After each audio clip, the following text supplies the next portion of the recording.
नमस्कार, आप देख रहे हैं न्यूज़ स्टेट। मैं हूं आपके साथ सोनी। क्या पाकिस्तान की राह पर चल पड़ा है बांग्लादेश? सवाल इसलिए क्योंकि इस पड़ोसी मुल्क में अराजकता का माहौल है।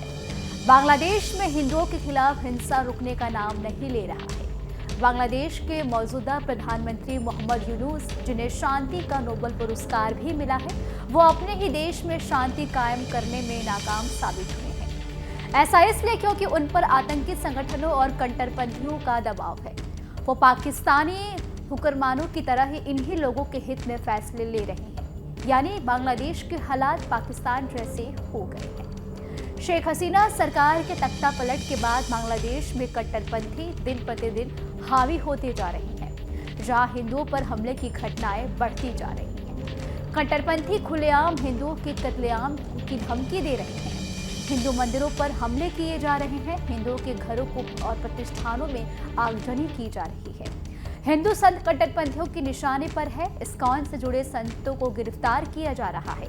जगह जगह से हिंदुओं को प्रताड़ित करने की खबरें आए दिन आ रही हैं। सुरक्षा बल हिंदुओं की धरपकड़ कर रहे हैं। अब सवाल है कि क्या बांग्लादेश में सरकार नाम की कोई चीज नहीं है बची? क्या बांग्लादेश में कट्टरपंथियों का राज कायम हो गया है? और सबसे बड़ा सवाल है कि क्या पाकिस्तान की राह पर चल पड़ा है बांग्लादेश? ये सवाल इसलिए उठ रहे हैं क्योंकि हाल ही के दिनों में बांग्लादेश में पूरी तरह से अराजकता का माहौल व्याप्त हो गया है। दरअसल चिन्मय प्रभु की गिरफ्तारी के बाद इस्कॉन को लगातार टारगेट किया जा रहा है। इतना ही नहीं, हिंदू संतों को अगवा कर गायब करने की खबरें भी सामने आ रही हैं। चिन्मय प्रभु के संपर्क में आने वाले इस्कॉन के संतों पर भी बांग्लादेश की पुलिस शिकंजा कस रही है। इस्कॉन कोलकाता के प्रवक्ता राधा रमन दास ने कहा है कि चिन्मय प्रभु को भोजन और दवा पहुंचाने में दो संतों आदि पुरुष श्यामदास और रंगनाथ दास को गिरफ्तार कर लिया गया है। जानकारी के मुताबिक इन दोनों को चिन्मय के पास ही जेल में डाल दिया गया है। चिन्मय प्रभु के सचिव को भी बांग्लादेश पुलिस ने गिरफ्तार कर लिया है। अब सवाल ये है कि आखिर कृष्ण भक्ति का प्रचार प्रसार करने वाला संगठन इस्कॉन कट्टरपंथियों की आंखों की किरकिरी क्यों बन गया? दरअसल 22 नवंबर को रंगपुर में चिन्मय प्रभु के नेतृत्व में हिंदुओं ने बड़ी रैली निकाली थी। इस रैली के जरिए हिंदुओं ने अपनी ताकत का एहसास कराया था और अपने समुदाय पर हो रहे हमलों पर विरोध जताया था। रंगपुर की रैली में करीब 4 लाख बांग्लादेशी हिंदुओं ने हिस्सा लिया था। इस रैली की तस्वीरों को देखकर ही यूनुस सरकार और कट्टरपंथियों के हाथ पांव फूल गए। इसके बाद हिंदुओं पर हमले का सिलसिला और तेज हो गया। इतना ही नहीं, इस्लामिक कट्टरपंथियों के दबाव में यूनुस सरकार ने चिन्मय प्रभु को भी गिरफ्तार कर सलाखों के पीछे डाल दिया। अब बांग्लादेश के दूसरे हिंदू संत भी सरकार के निशाने पर है। जानकारी के लिए आपको बता दें कि बांग्लादेश सरकार न सिर्फ हिंदू संतों को गिरफ्तार कर रही है, बल्कि इसकी खबर दबाने की भी कोशिश में है। बांग्लादेश की जानी मानी पत्रकार मुन्नी साहा इशा का उदाहरण है, जिनके साथ इस्लामिक कट्टरपंथियों ने दुर्व्यवहार किया।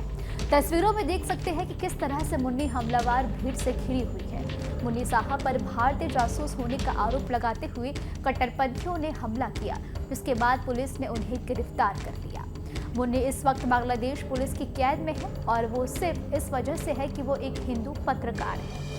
मुन्नी साहा की गिरफ्तारी के बाद बांग्लादेश में प्रेस की आज़ादी पर भी सवाल उठने लगे हैं। बांग्लादेश में हो रहे हिंदुओं को ही नहीं, बल्कि वहां की यात्रा करने वाले लोगों को भी कट्टरपंथियों का निशाना बना रहे हैं। बांग्लादेश में हिंदुओं पर चुन चुन कर हमले हो रहे हैं, जिनके घर फूके जा रहे हैं, उनके घरों को उनसे बेदखल किया जा रहा है। ये तस्वीर बरिसाल के झालकाठी की है, जहां कट्टरपंथियों ने हिंदुओं के घर को आग के हवाले कर दिया। जिन घरों में आगजनी हुई उनमें एक घर हिंदू प्रोफेसर का भी है। हिंदुओं पर कट्टरपंथियों का हमला पुलिस प्रशासन की शाह पर हो रहा है। हिंदू मदद की गुहार लगा रहे हैं, लेकिन उनकी कोई सुनवाई नहीं हो रही है। वहीं छठगांव में कट्टरपंथियों ने 3 हिंदू मंदिर, शांत नाश्वरी मैत्री मंदिर, शनि मंदिर और शांत नेश्वरी कालीबाड़ी मंदिर पर हमला कर दिया। इन हमलों में हिंदुओं की दुकानों और उनके घरों को भी निशाना बनाया गया। बांग्लादेशी कट्टरपंथियों की अगुवाई कर रहे मौलानाओं ने तो मुल्क से ही हिंदुओं के सफाई का ऐलान कर दिया। वहीं बांग्लादेश के अलग अलग इलाकों में हर रोज इन मौलानाओं की तकरीरें हो रही हैं, जिनमें हिंदुओं को खुलेआम काट डालने की धमकी दे दी जा रही है। कट्टरपंथी जानते हैं कि उनके सिर पर बांग्लादेश की मोहम्मद यूनुस सरकार का हाथ है, इसलिए उन्हें किसी प्रकार का कोई डर नहीं है। वो खुलेआम बांग्लादेशी हिंदुओं की खाल उधेड़ने की धमकी दे रहे हैं। बांग्लादेशी कट्टरपंथियों की साजिश है यह हिंदू या तो धर्म परिवर्तन कर या फिर मुल्क छोड़कर भाग जाए। सड़कों पर ऐसे कट्टरपंथियों का जत्था मारने और काटने का सरेआम ऐलान कर रहा है। बांग्लादेश में हिंदुओं पर सिलसिलेवार तरीके से किए जा रहे हैं जो हमलों से पता चलता है कि यूनुस सरकार पर इस्लामिक कट्टरपंथी किस कदर हावी हो गए हैं। इन हमलों से संकेत साफ है कि कट्टरपंथियों का मकसद बांग्लादेश से हिंदुओं का सबल सफाया करना है, यानी बांग्लादेश के हालात पाकिस्तान जैसे बनते जा रहे हैं जहां अल्पसंख्यकों खासकर हिंदुओं को निशाना बनाया जा रहा है और हिंदू मंदिरों पर हमले की घटनाएं बढ़ती जा रही है। अब हालात बता रहे हैं कि कुछ महीने पहले तक तरक्की की राह पर दौड़ रहा बांग्लादेश अब पाकिस्तान की राह पर चल पड़ा है। बांग्लादेश की तरह कट्टरपंथियों के दबाव में बांग्लादेश सरकार ने भी हथियार डाल दिए हैं। दरअसल अगस्त में शेख हसीना सरकार के तख्ता पलट के बाद से ही कट्टरपंथी संगठनों ने सत्ता पर प्रशासन को कब्जे में ले लिया। नोबेल शांति पुरस्कार से सम्मानित मोहम्मद यूनुस कहने को तो कार्यवाहक सरकार के प्रधानमंत्री हैं, लेकिन उनकी हैसियत कट्टरपंथियों के सामने कुछ भी नहीं है। वो कट्टरपंथियों को कठपुतली की तरह काम कर रहे हैं। जो कट्टरपंथी कह रहे हैं कि वो यूनुस सुन रहे हैं, जो कट्टरपंथी दिखा रहे हैं वही यूनुस देख रहे हैं। इसलिए उन्होंने कट्टरपंथी संगठनों को खुली छूट दे दी है और हिंदुओं पर हमले की घटनाएं बढ़ती जा रही है। दरअसल यूनुस सरकार को जमाते इस्लामी बांग्लादेश के कट्टरपंथी नेता चला रहे हैं। ये वो संगठन है जिसका मिस्र के मुस्लिम ब्रदरहुड से कनेक्शन है और उसकी डोर पाकिस्तानी खुफिया एजेंसी ASI के हाथ में भी है। मीडिया रिपोर्ट्स के मुताबिक जमाते इस्लामी के कई नेताओं ने मिस्र में पढ़ाई की और तुर्की में भी वक्त बिताया, यानी बांग्लादेश का सियासी संगठन जमाते इस्लामी हिंदुओं और भारत का विरोधी है। फिलहाल यूनुस सरकार की डोर इसी कट्टरपंथी संगठन के हाथ में है। अब संकेत साफ है कि पाकिस्तान की तरह बांग्लादेश में भी आतंकी संगठनों ने पैठ बनाने शुरू कर दी है। बांग्लादेश में तख्ता पलट में कुछ आतंकी संगठनों के रोल की बात भी सामने आ चुकी है। अब हिंदुओं पर हमलों के पीछे भी दो आतंकी संगठनों का नाम सामने आया है। खास बात यह है कि पाकिस्तान की तरह ही बांग्लादेश की यूनुस सरकार का हाथ भी इन आतंकी संगठनों के सिर पर है। वहीं हिंदुओं को धमकी दे रहे कट्टरपंथियों को आतंकी संगठनों का समर्थन हासिल है। दरअसल हिंदुओं पर लगातार हो रहे हमलों में JMB और ABT के आतंकियों का हाथ बताया जा रहा है। अगस्त में JMB के करीब 700 आतंकियों ने शेरपुर जेल ब्रेक कांड किया था।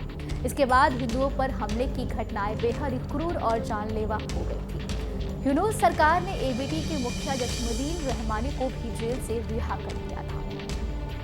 बांग्लादेश में अराजकता का माहौल तब से है जब उसकी अंतरिम सरकार की कमान शांति के लिए नोबेल पुरस्कार पाने वाले मोहम्मद यूनुस ने संभाल रखी है। जिस व्यक्ति को शांति के नोबेल पुरस्कार, उसी की सरकार में बांग्लादेश में अशांति फैला रही है। यानी हालात बता रहे हैं कि मोहम्मद यूनुस ने कट्टरपंथियों के सामने समर्पण कर दिया है, वो भी पूरी तरह से फेल हो गए हैं।